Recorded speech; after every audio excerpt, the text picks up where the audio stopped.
Hola, ¿cómo estás? Hoy continuamos escribiendo nuestro libro y a partir de hoy voy a empezar a leerte el primer capítulo, que le puse por título Filosofía o Teología, pero si tienes algún título para sugerirme, bienvenido sea. Escucha. Al preguntarnos sobre la resurrección, la vida eterna y cualquier otro tipo de milagro en general, acudimos a dos disciplinas para obtener respuesta: la teología y la filosofía. La ciencia queda fuera por ser una rama cuyos conocimientos son comprobados experimentalmente y hasta el momento ninguno de esos acontecimientos fue demostrado. Por simple lógica, llegamos a pensar que la respuesta más adecuada la obtenemos de la teología, pues se supone que su foco principal es el estudio de Dios y todos esos fenómenos proceden de Él. Pero veamos un poco más en profundidad qué estudian estas disciplinas. La filosofía descansa en la sola razón humana. Nada que no sea demostrable por la razón puede estar en su estudio.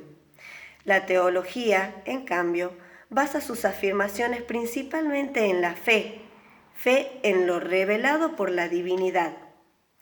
Por lo que toca a la filosofía, sus respuestas buscan dar las razones fundamentales del mundo, del hombre y de la misma ciencia, tratando de responder al último por qué y al último para qué.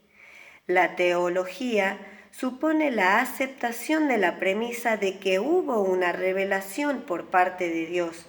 Este saber se ocupa del estudio de las características y propiedades de la divinidad. La palabra teología tiene su origen en el latín theología.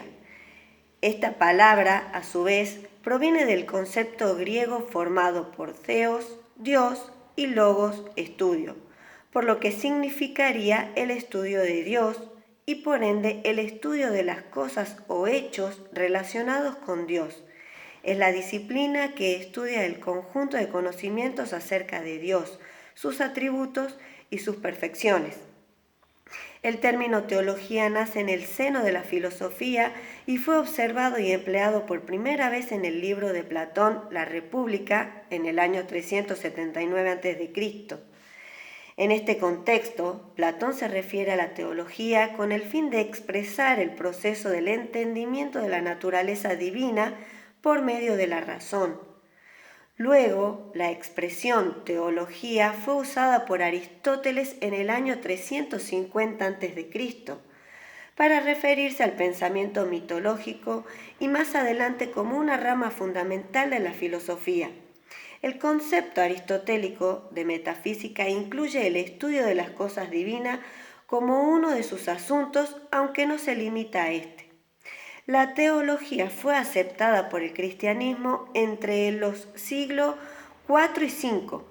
Desde entonces, en el mundo cristiano, filosofía y teología se estudiaban como parte de una misma disciplina hasta el Renacimiento. Es decir, la teología se consideraba una rama de la filosofía hasta que la secularización favoreció que se independizaran una de la otra. Filosofía viene de la palabra griega, no sé griego, y del latín filosofía, acuñada por Pitágoras en la antigua Grecia, que significa amor por la sabiduría o amigo de la sabiduría. Es el estudio de una variedad de problemas fundamentales acerca de cuestiones como la existencia, el conocimiento, la verdad, la moral, la belleza, la mente y el lenguaje. Al abordar estos problemas, la filosofía se distingue del misticismo, el esoterismo, la mitología y la religión por su énfasis en los argumentos racionales sobre argumentos de autoridad y de la ciencia, porque generalmente realiza sus investigaciones de una manera no empírica, sea mediante el análisis conceptual, los experimentos mentales, la especulación u otros métodos a priori, aunque sin desconocer la importancia de los datos empíricos. La filosofía occidental ha tenido una profunda influencia y a su vez se ha visto profundamente influida por la ciencia, la religión y la política occidentales.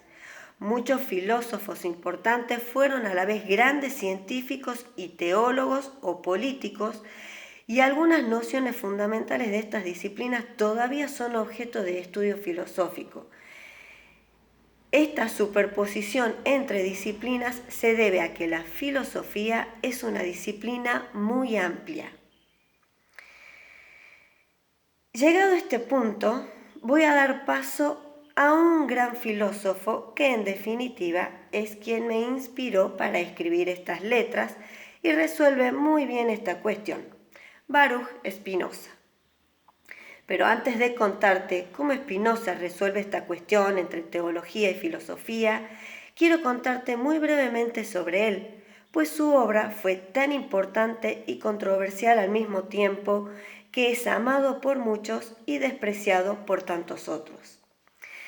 Baruch Spinoza, también conocido como Bento, Benito o Benedictus de Spinoza o Espinosa, según las distintas traducciones de su nombre, nació en Ámsterdam el 24 de noviembre de 1632 y murió en La Haya el 21 de febrero de 1677.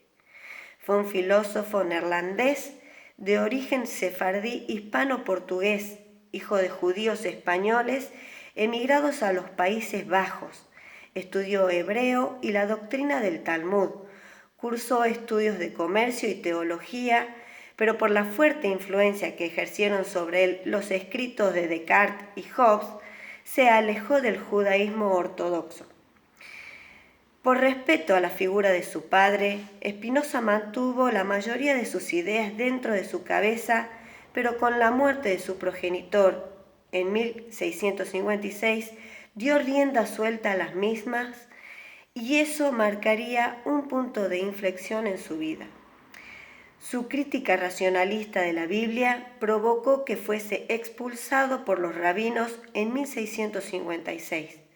El 27 de julio de 1656, la Congregación de Talmud Torah de Ámsterdam emitió una orden de Jerem. En hebreo es una especie de prohibición, rechazo, ostracismo o expulsión contra Spinoza por entonces de 23 años.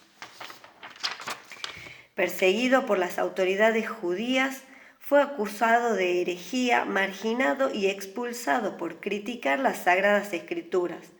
Se prohibió a amigos y familiares visitarle, hablarle y acogerles en su casa. Se le impidió dedicarse a la actividad comercial de su familia y sufrió un intento de asesinato por un fanático religioso.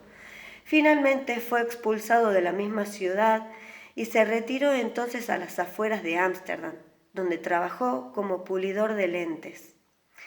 A continuación voy a compartir parte del texto de expulsión emitido contra Spinoza. Te leo el texto. Desde hace mucho se tenía noticia de las equivocadas opiniones y errónea conducta de Baruch de Spinoza, y por diversos medios y advertencias han tratado de apartarlo del mal camino. Como no obtuvieron ningún resultado, resolvieron que éste fuera expulsado del pueblo de Israel según el siguiente decreto.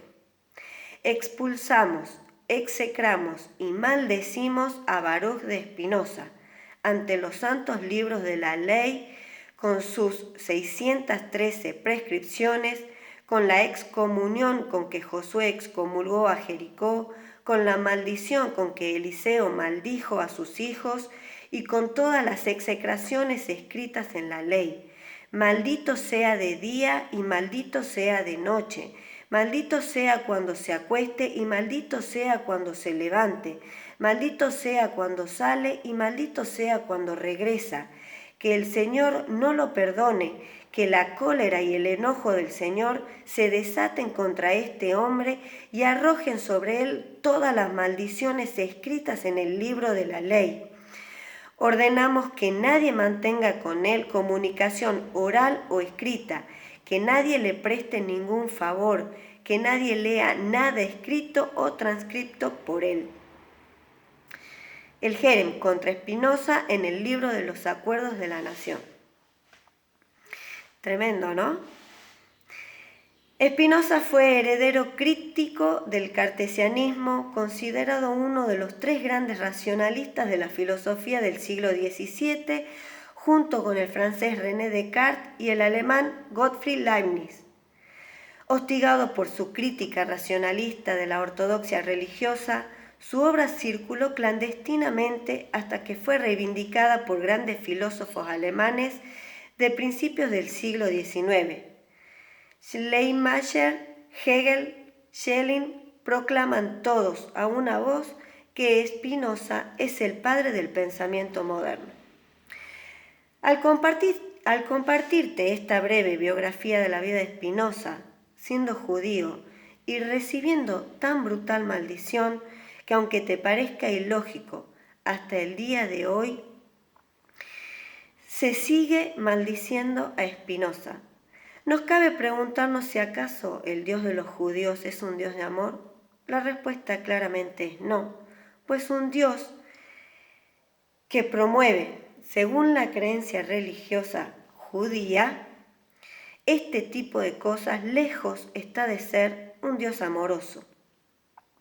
El Dios de amor solo es de los cristianos. Por este motivo, se vuelve imprescindible conocer al Dios de Spinoza, ya que se encuentra inequívocamente en contraposición con el Dios judío. El Dios de Spinoza, conocido popularmente de esa manera, e incluso el mismo Einstein creía en este Dios, y al final te voy a contar algo, es el mismo que Simón nos enseña en su Evangelio, en el Evangelio de Juan. Ahora sí, doy paso a Spinoza para discernir sobre la cuestión teología o filosofía. Nos dice Spinoza: solo nos resta, finalmente, hacer ver que entre la fe o teología y la filosofía no existe comunicación ni afinidad alguna, cosa que no puede ignorar nadie que haya conocido el objetivo y el fundamento de estas dos facultades, pues se diferencian radicalmente. En efecto, el fin de la filosofía no es otro que la verdad. En cambio, el de la fe, como hemos probado ampliamente, no es otro que la obediencia y la piedad. Por otra parte, los fundamentos de la filosofía son las nociones comunes y debe extraerlos de la sola naturaleza. En cambio, los fundamentos de la fe son las historias y la lengua, y hay que sacarlos solamente de la escritura y la revelación. Damos por firmemente establecido que ni la teología tiene que servir a la razón, ni la razón a la teología, sino que cada una posee su propio dominio. La razón, el reino de la verdad y la sabiduría; la teología, el reino de la piedad y la obediencia. Esto dice Spinoza en su Tratado Teológico Político.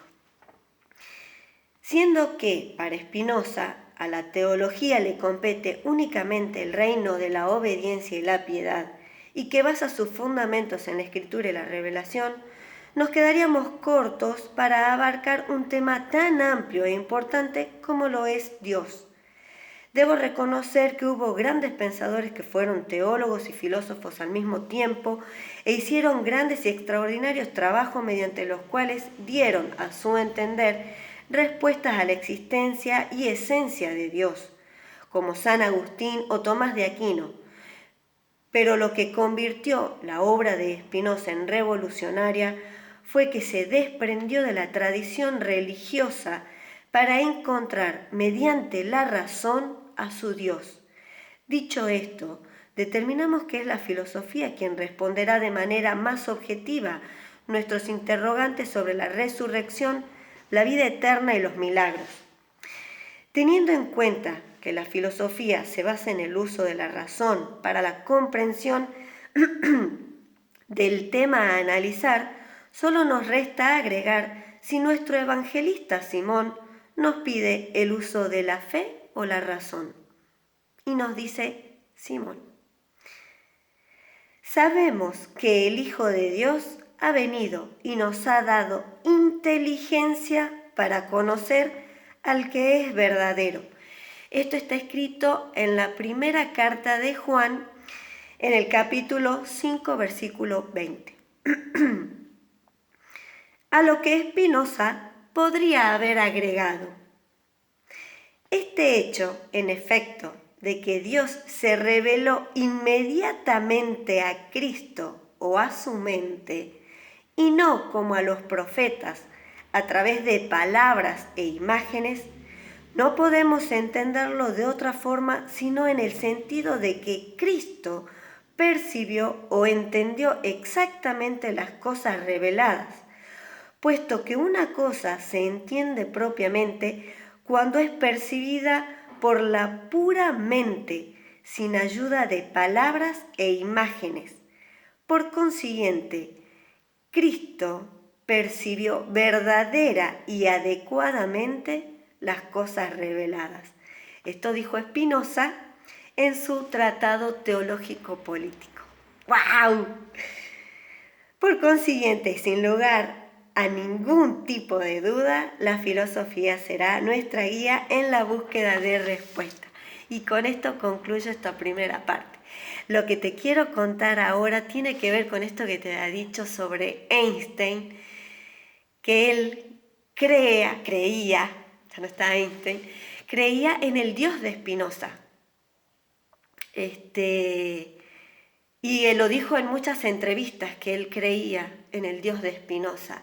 E incluso, lo amo, le escribió un poema Einstein. Si bien es cortito, después lo voy a compartir con vos, pero le escribió un poema a Spinoza.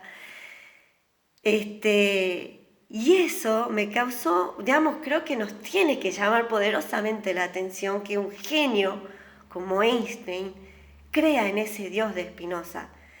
Y de eso nos vamos a ocupar, de conocer este Dios de Spinoza, en el que también creía Einstein. Y te voy a dar otro dato. Borges, Jorge Luis Borges, nuestro argentino Borges, le escribió 2 poemas a Spinoza. Es evidente que Spinoza tenía algo maravilloso, algo grandioso, y que lo compartió en su obra, para que pueda haber provocado este amor y esta admiración de estos grandes maestros, científicos, fabulosas personas, y no solo de ellos, obviamente, hubo muchos filósofos, mucha gente admiró a Spinoza, como también, como te dije, provocó el odio en muchos.